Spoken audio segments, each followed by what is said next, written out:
अधिक मास म्हणजेच पुरुषोत्तम मास हा महिना 3 वर्षातून एकदाच येतो. जो माणूस या महिन्यात योग्य प्रकारे वागतो त्याला 30 वर्षाचे पुण्य एकाच महिन्यात मिळते आणि जो चुकीचे वागतो त्याचे पुण्य क्षीण होते. मंडळी, श्री गणेशाय नमः. ओम नमः शिवाय. आज आपण बोलणार आहोत एका अत्यंत पवित्र, अत्यंत दुर्मिळ आणि खूप कमी लोकांना नीट माहीत नसलेला अधिक मास या महिन्याबद्दल. या व्हिडिओमध्ये मी तुम्हाला सांगणार आहे. 1.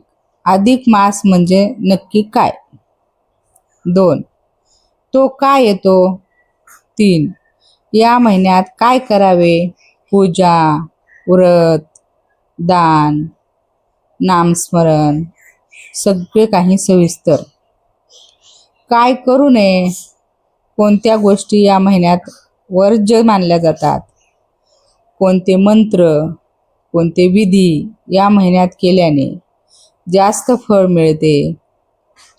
हा संपूर्ण व्हिडिओ तुम्ही नोट्स घेत बघा, कारण या एका महिन्याचा जर तुम्ही पूर्ण उपयोग केला तर पुढची अनेक वर्ष तुमच्या जीवनात सकारात्मक बदल जाणवतील असे शास्त्र सांगते. अधिक मास म्हणजे नक्की काय हे समजून घेण्यासाठी आपल्याला थोडे ज्योतिष समजून घ्यावे लागेल. पण काळजी करू नका, मी ते अगदी सोप्या भाषेत सांगते.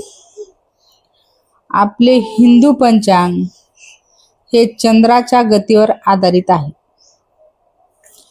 चंद्र एका राशीतून दुसऱ्या राशीत जातो, त्यावरून महिना ठरतो. सौर वर्ष म्हणजे पृथ्वी सूर्याभोवती एक फेरी पूर्ण करते, त्याला 365 दिवस लागतात. चांद्र वर्ष म्हणजे 12 चांद्र महिने, ते 354 दिवसाचे असते. म्हणजे दरवर्षी सुमारे 11 दिवसाचा फरक पडतो. दर 3 वर्षांनी हा फरक 33 दिवसाचा होतो, म्हणजे एक पूर्ण महिना एवढा. हा फरक भरून काढण्यासाठी 3 वर्षातून एकदा एक अतिरिक्त महिना जोडला जातो, तोच अधिक मास होय. या महिन्याला अनेक नावे आहेत. 1. अधिक मास, मल मास, पुरुषोत्तम मास हे नाव सर्वात पवित्र मानले जाते. पुरुषोत्तम म्हणजे भगवान विष्णू. या महिन्यावर भगवान विष्णूचे स्वतःचे नाव आहे. या महिन्याचे स्वतःचे कोणतेही स्वामी नव्हते, म्हणून तो मल मास म्हणजे अशुभ महिना मानला जाई. पण नंतर भगवान विष्णूंनी या महिन्याला आपले नाव दिले आणि तो झाला पुरुषोत्तम मास, म्हणजेच सर्वात पवित्र असा महिना. शास्त्रात सांगितले आहे, पुरुषोत्तम मास यत किंचित क्रियते नरे तत्त सर्व अनंत फलद भवती. म्हणजे या महिन्यात मनुष्य जे काही कर्म करतो त्याला अनंत पट फळ मिळते. तर मंडळी, हे आहे अधिक मासाचे महत्त्व. हा महिना साधारण नित्याचा महिना नाही, हा एक दुर्मिळ संधी आहे आपले कर्म, आपले पुण्य वाढवण्याची. आता बोलूया अधिक मासाच्या धार्मिक महत्त्वाबद्दल. हे महत्त्व केवळ लोकांनी सांगितलेले नाही, हे आपल्या पुराणामध्ये स्पष्टपणे लिहिले आहे. पद्य पुराणात भगवान विष्णू नारद मुनींना सांगतात, हे नारदा, या पुरुषोत्तम मासात जो माणूस माझ्या नावाचे स्मरण करतो, माझी पूजा करतो, दान देतो, त्याला मोक्षाची प्राप्ती होते. बाकी 11 महिन्यात जेवढे पुण्य मिळते त्यापेक्षा कितीतरी जास्त पुण्य या एकाच महिन्यात मिळते. स्कंद पुराणात सांगितले आहे की या महिन्यात केलेले व्रत, उपवास, दान, तीर्थयात्रा यांचे फळ सामान्य वेळेपेक्षा कोटीपट अधिक असते. आता तुम्ही विचाराल, हे शक्य आहे का? मंडळी, याचे उत्तर साधे आहे. हा महिना जेवढा दुर्मिळ तेवढेच त्यात केलेले सत्कर्म दुर्मिळ आणि मौल्यवान. जसे हिरा रोज सापडत नाही तसा हा महिना रोज येत नाही. या महिन्याचे प्रमुख देवता आहेत भगवान विष्णू, विशेषतः पुरुषोत्तम स्वरूपात.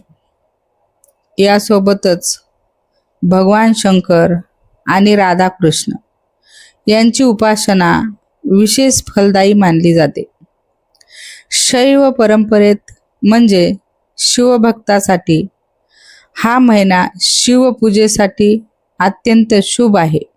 कारण सृष्टीच्या पालनकर्त्याने स्वतः या महिन्याला स्वीकारले, तर याचा अर्थच आहे की या महिन्यात सर्व देवांचे आशीर्वाद जास्त शक्तिमान असतात. एकदा सर्व महिने वैकुंठाला गेले. प्रत्येक महिन्यावर एक देवता होती. चैत्रावर ब्रह्मा, वैशाखावर विष्णू असे सगळे महिने सजलेले होते. पण हा अतिरिक्त महिना जो 3 वर्षातून एकदा येतो, त्यावर कोणताही देव नव्हता. तो एकटा उपेक्षित उभा होता. त्याने भगवान विष्णूच्या चरणाशी आपले दुःख सांगितले. प्रभू, मी अनाथ आहे, मला कोणी स्वीकारत नाही. तेव्हा भगवान विष्णू हसले आणि म्हणाले, आजपासून तू माझा आहेस. माझे नाव आता पुरुषोत्तम मास आणि तू सर्व महिन्यात श्रेष्ठ असशील. तेव्हापासून हा महिना सर्वात पवित्र झाला. आता येतो सर्वात महत्त्वाचा भाग. अधिक मासात नक्की काय करावे? मी हे सविस्तर सांगते. प्रत्येक गोष्ट नीट लिहून घ्या. पहाटे उठणे, ब्रह्ममुहूर्त. अधिक मासात पहाटे 4 ते 5:30 या मुहूर्तावर उठावे. हे केवळ या महिन्यासाठी नाही, पण या महिन्यात याचे फळ कितीतरी जास्त असते. पहाटे उठल्यानंतर सर्वप्रथम दोन्ही हात पाहावे आणि मनात म्हणावे, कराग्रे वसते लक्ष्मी, करमध्ये सरस्वती, करमूले स्थितो ब्रह्मा, प्रभाते करद शरणम. नंतर जमिनीवर पाय ठेवण्यापूर्वी भूमातेला नमस्कार करावा. स्नान. विशेष नियम. अधिक मासात स्नानाला विशेष महत्त्व आहे. शक्य असेल तर नदीत स्नान करावे. विशेषतः गंगा, गोदावरी, कृष्णा, नर्मदा यासारख्या पवित्र नद्यात. घरी स्नान करताना पाण्यात थोडे गंगाजल घालावे. तुळशीचे पान पाण्यात घालूनही स्नान करता येते. स्नान करताना मनात भगवान विष्णूचे स्मरण ठेवावे. ओम नमो नारायणाय हा मंत्र मनात म्हणत स्नान करावे. भगवान विष्णूची पूजा अधिक मासात भगवान विष्णूची पूजा सर्वात महत्त्वाची आहे. पूजेचे साहित्य: तुळशीची पाने. विष्णूला तुळस अत्यंत प्रिय आहे. पिवळी फुले, कमळ, झेंडू, चंदन, अक्षता, हळद कुंकू लावलेले तांदूळ, दीप, तूप किंवा तेलाचा दिवा. नैवेद्यामध्ये तुळस घातलेले पंचामृत. आता आपण बघू पूजा विधी. ओम नमो भगवते वासुदेवाय हा 12 अक्षरी मंत्र 108 वेळा जपावा. विष्णू सहस्त्रनाम पाठ करावे. दररोज एकही महिन्यात न चुकता. शक्य नसेल तर किमान विष्णू अष्टोत्तर म्हणावे. श्रीमद भागवत पारायण अधिक मासात श्रीमद भागवत पारायण करणे अत्यंत शुभ मानले जाते. जर स्वतः करणे शक्य नसेल तर किमान ऐकायला तरी जावे. भागवताचा एक अध्याय रोज वाचावा. विशेषतः दशम स्कंद, श्रीकृष्णाची जीवनकथा या महिन्यात वाचणे फार पुण्यकारक मानले जाते. रामायण आणि गीता पाठ. राम रक्षा रोज म्हणावी. भगवद्गीतेचा एक अध्याय रोज वाचावा. विशेषतः 15वा अध्याय पुरुषोत्तम योग या महिन्यात वाचणे फार महत्त्वाचे आहे. कारण यात भगवान श्रीकृष्ण स्वतःला पुरुषोत्तम म्हणून ओळखवतात. तुळशी पूजा. अधिक मासात तुळशी पूजेला खूप महत्त्व आहे. दररोज सकाळी तुळशीला पाणी घालावे. संध्याकाळी तुळशी समोर दिवा लावावा. तुळशीला प्रदक्षिणा घालाव्यात. श्री तुलसी नमो नमः म्हणत पूजा करावी. एकादशी व्रत. अधिक मासात 2 एकादशी येतात. दोन्ही व्रत अत्यंत महत्त्वाचे आहेत. अधिक मासातील एकादशी व्रत करणे इतर महिन्याच्या 3 एकादशी एवढे पुण्य देते असे शास्त्र सांगते. व्रताच्या दिवशी उपवास, विष्णू पूजा, रात्री जागरण करावे. दुसऱ्या दिवशी पारण करावे.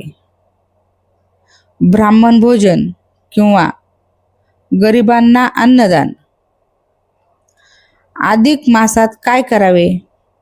अधिक मासाचे सर्वात मोठे वैशिष्ट्य म्हणजे या महिन्यात दान केलेले सर्वात जास्त फलदायी असते. शास्त्रात म्हटले आहे, पुरुषोत्तम मासे दान मोक्षद. या महिन्यात केलेले दान मोक्षाला नेते. तर दान कसे आणि कशाचे करायचे हे बघूया. 1. अन्नदान. अन्नदान हे सर्व दानात श्रेष्ठ मानले जाते. या महिन्यात किमान एकदा तरी गरिबांना जेवण द्या. मंदिरात प्रसाद वाटावा. अनाथाश्रम, वृद्धाश्रम जाऊन अन्नदान करावे. गाय, कुत्रा, पक्षी यांनाही खाऊ घालणे हे देखील अन्नदानाचाच भाग आहे. वस्त्रदान. जुने पण चांगले कपडे गरजूंना द्यावे. ब्राह्मणाला किंवा साधूला वस्त्र देणे विशेष फलदायी. या महिन्यात पिवळे वस्त्र दान करणे शुभ मानले जाते, कारण विष्णूला पिवळे रंग प्रिय आहेत. तुळशी आणि रोपाचे दान. तुळशीचे रोप देणे या महिन्यात सर्वोत्तम दान मानले जाते. शक्य असल्यास इतरांना तुळशीची रोपे द्यावीत. झाडे लावणे ही पर्यावरणाची सेवा देखील या महिन्यात पुण्यकारक आहे. गोदान किंवा गोसेवा. गाय विकत घेऊन दान करणे शक्य नसेल तर गोशाळेत जाऊन गायीची सेवा करावी. गायींना गूळ चारा द्यावा. हे गोदाना एवढेच पुण्य देते असे सांगितले जाते. पुस्तक आणि ज्ञानदान. धार्मिक ग्रंथ, भगवद्गीता, रामायण यांच्या प्रती गरजू लोकांना द्याव्यात. मुलांना शिक्षणात मदत करणे हे ज्ञानदान आहे. या महिन्यात ज्ञानदानाचे फळ असाधारण असते. जलदान. उन्हाळ्यात या महिन्यात प्याऊ सुरू करणे, पक्ष्यांसाठी पाण्याचे भांडे ठेवणे हे जलदान अत्यंत पुण्यकारक मानले जाते.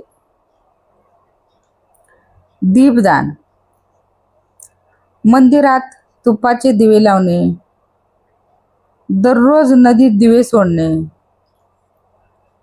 एकादशीच्या रात्री विष्णू मंदिरात 100 दिवे लावणे ह्या महिन्यात एक विशेष विधी आहे. 8. श्रमदान. मंदिर स्वच्छ करणे, वृद्ध व्यक्तींना मदत करणे, अनाथ आश्रमात वेळ देणे हे श्रमदान या महिन्यात विशेष फलदायी आहे. मंडळी, दान करताना एक गोष्ट लक्षात ठेवा. दान फळाची अपेक्षा न ठेवता मनापासून करावे. शास्त्र सांगते, निष्काम दान हे सकाम दानापेक्षा कोटीपट श्रेष्ठ असते. आता येतो सर्वात महत्त्वाचा आणि अनेकांना माहीत नसलेला भाग. अधिक मासात काय करू नये या गोष्टी टाळणे तितकेच महत्त्वाचे आहे जितके चांगल्या गोष्टी करणे. 1. शुभ कार्य करू नयेत. विवाह. या महिन्यात लग्न करणे टाळावे. हे मल मास मानले जात असल्याने नवीन आयुष्याची सुरुवात या महिन्यात टाळतात. गृहप्रवेश.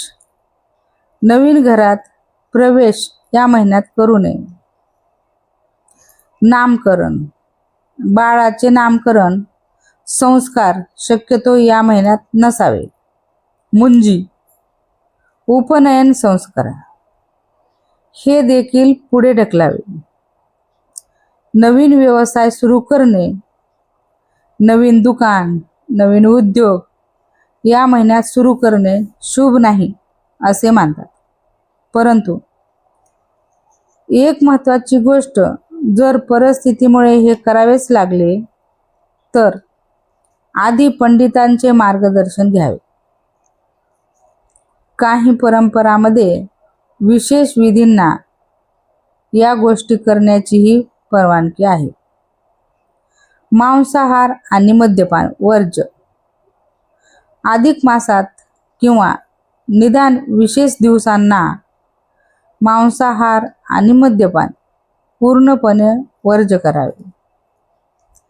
हे कठीण वाटत असेल, पण शास्त्र सांगते या महिन्यात शरीर आणि मन शुद्ध ठेवणे हेच आपले सर्वात मोठे व्रत आहे.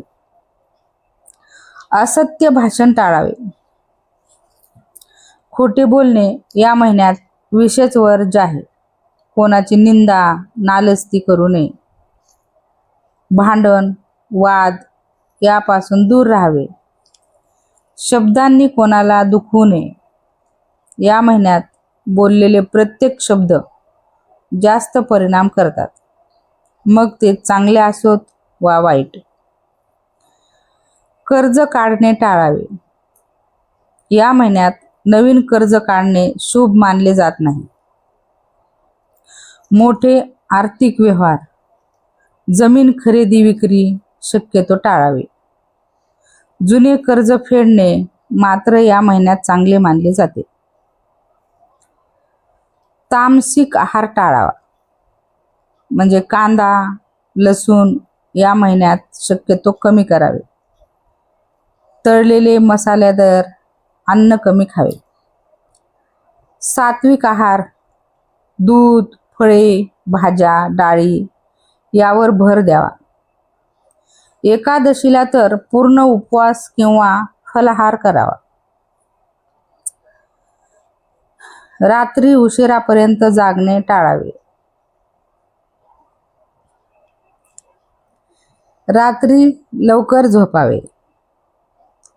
साधारण 10 ते 10:30 पर्यंत टीव्ही मोबाईलवर अनावश्यक वेळ घालवणे टाळावे. हा वेळ नामस्मरण ध्यान वाचनात घालवावा. केस कापणे एक विशेष नियम. काही परंपरामध्ये अधिक मासात केस कापणे दाढी करणे टाळले जाते. विशेषतः धार्मिक दृष्टिकोनातून हे प्रत्येक प्रदेशानुसार थोडे वेगळे असू शकते, पण पारंपरिक घरामध्ये हे पाळले जाते. हिंसा आणि क्रोध टाळावा. या महिन्यात क्रोध द्वेष मत्सर या भावनांवर नियंत्रण ठेवणे अत्यंत महत्त्वाचे आहे. कोणत्याही प्राण्याला त्रास देऊ नये. मुंग्यांना साखर घालावी. पक्ष्यांना धान्य द्यावे. असे कार्य करावे. आता सांगते काही विशेष मंत्र आणि विधी जे या महिन्यात केल्याने विशेष फायदा होतो. विशेष मंत्र. ओम नमो भगवते वासुदेवाय. दररोज 108 वेळा हा विष्णूचा मंत्र या महिन्यात याचा जप केल्याने सर्व इच्छा पूर्ण होतात असे सांगतात. ओम नमः शिवाय.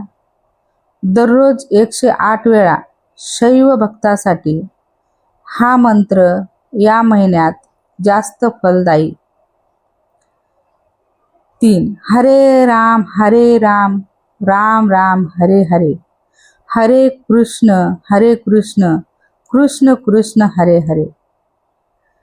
कलियुगासाठी हे सर्वश्रेष्ठ महामंत्र या महिन्यात जास्त वेळ म्हणावे. ओम विष्णवे नमः. प्रत्येक पूजेत हा मंत्र म्हणावा.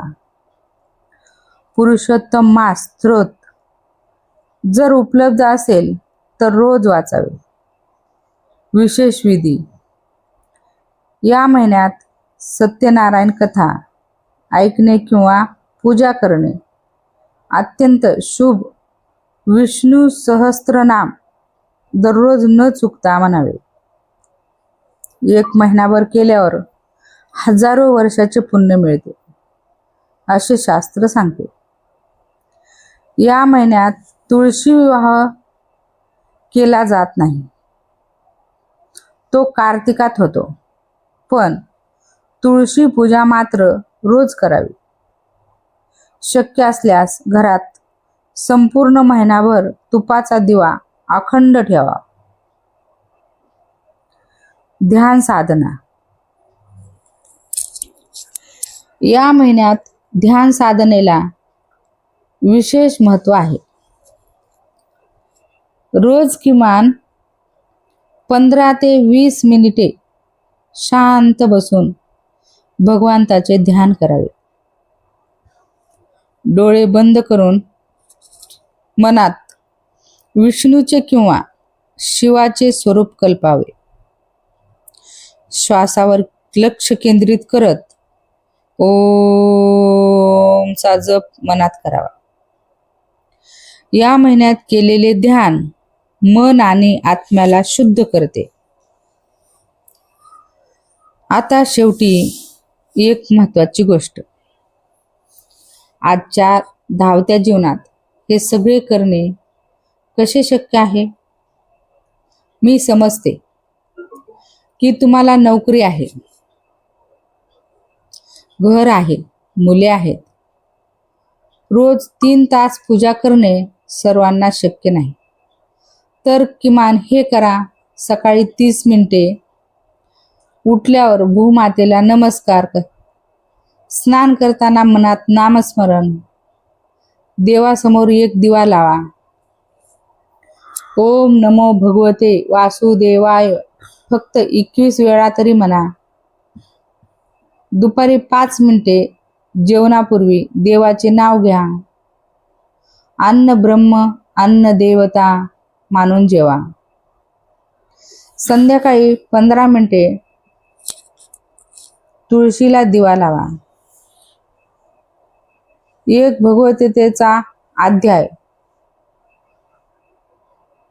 वाचा किंवा ऐका. रात्री झोपण्यापूर्वी हरे राम हे महामंत्र मनात म्हणत झोपा. हे इतकेच केले तरी या महिन्याचे पुण्य तुम्हाला नक्कीच मिळेल. मंडळी, धर्म म्हणजे केवळ विधी नाही. धर्म म्हणजेच सत्य, प्रेम, दया आणि भक्ती. या महिन्यात हे 4 गुण जगवले तर आपण खऱ्या अर्थाने अधिक मासाचा लाभ घेतला. तर मंडळी, थोडक्यात सांगायचे तर काय करावे? पहाटे उठणे, स्नान, विष्णू पूजा, नामस्मरण, तुळशी पूजा, एकादशी व्रत, दानामध्ये अन्न, वस्त्र, जल, दीप, भागवत, गीतापाठ, ध्यान, मंत्र जप. काय करू नये?